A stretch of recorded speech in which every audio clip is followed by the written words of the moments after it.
হয়,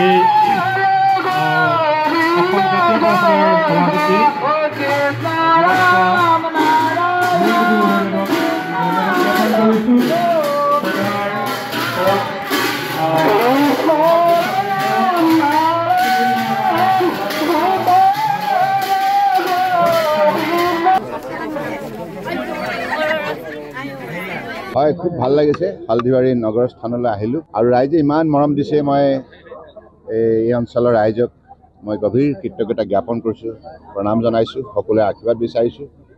আৰু আপোনালোকে সকলোৱে জানে মৰাণ সমষ্টিৰ ৰাইজে 2001 চনত এই অভাজনক বহু কষ্ট স্বীকাৰ কৰি বিধায়ক হিচাপে নিৰ্বাচিত কৰিছিল। সেই কথা মই পাহৰিব নোৱাৰোঁ। সদায় মোৰ স্মৃতি পথাৰত সজীৱ হৈ আছে, সজীৱ হৈ থাকিব। আৰু মই সদায় মৰাণ সমষ্টিৰ ৰাইজৰ প্ৰতি মোৰ হৃদয়ত যি কৃতজ্ঞতা আছে সেইটো সদায় মই জীয়াই ৰাখিম। গণতন্ত্ৰ হয়, গণতন্ত্ৰত সকলোৱে মিলি মূল্যবোধ প্ৰতিষ্ঠা কৰিব লাগিব, নহয়?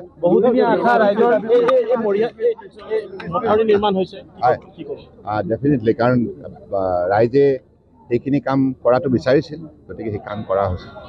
এই ঐতিহাসিক থানখনত আমি হালধিবাৰী থানত আশ্ৰয় ল'বলৈ মই আহিছিলোঁ। আৰু আমি সকলোৱে জানো যে এইখন আহোম ৰাজশাসনৰ সময়ত প্ৰতিষ্ঠা কৰা এখন থান। ইয়াৰ এটা ঐতিহ্য জড়িত হৈ আছে আৰু অসমৰ বিভিন্ন প্ৰান্তৰ পৰা ভক্তপ্ৰাণ ৰাইজ আহে নিজৰ পৰিয়ালৰ ভালৰ কাৰণে বা সমাজৰ ভালৰ কাৰণে।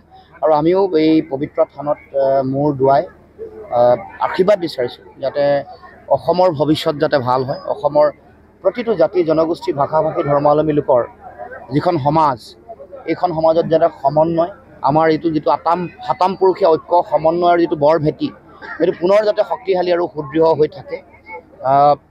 সমাজ জীৱনত সাম্প্ৰতিক সময়ত যিবোৰ সৃষ্টি হোৱা সংকট, জাতীয় সংকট, এইবোৰো যাতে নাইকিয়া হয়। বিভিন্ন ধৰণৰ সাংস্কৃতিক আগ্ৰাসন, আধ্যাত্মিক আগ্ৰাসন, আমাৰ কৃষ্টি সংস্কৃতিৰ ওপৰত বিভিন্ন ধৰণৰ আক্ৰমণ চলিছে।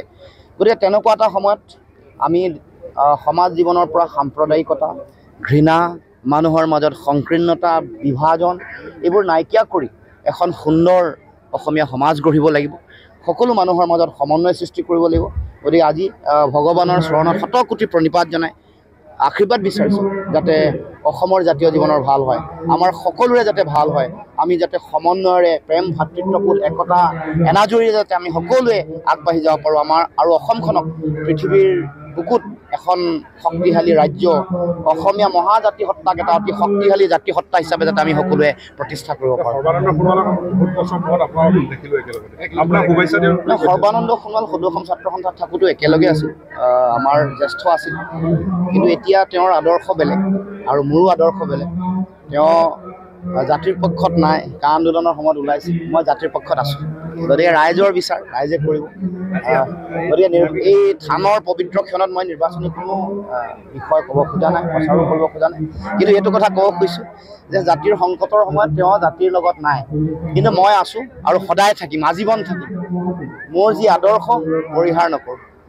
আদৰ্শ সলনি কৰি নিজৰ ব্যক্তিগত স্বাৰ্থ পূৰণ কৰিবৰ কাৰণে কেতিয়াও কোনো কাৰণতে আগ নেবাঢ়োঁ। অসমৰ ৰাইজক এইবোৰ বহুবাৰ কথা দিছোঁ আৰু আজিও পবিত্ৰ এই থানখনৰ সন্মুখত থিয় হৈ পুনৰ কৈছোঁ যে জাতিটোক যি কথা দিলোঁ, যি বচন দিলোঁ, ই প্ৰাণ গ'লেও বচন নাযায়। জাতিৰ সংকটৰ ক্ষণত জাতি, মাটি, ভেটি সুৰক্ষাৰ কাৰণে প্ৰয়োজনীয় সকলো ধৰণৰ যুঁজৰ কাৰণে, সংগ্ৰামৰ কাৰণে মই সদায় সাজু আছোঁ। আপোনাক শুভেচ্ছা দিয়া বুলি কৈছে, আপুনি কি কথা নিশ্চয়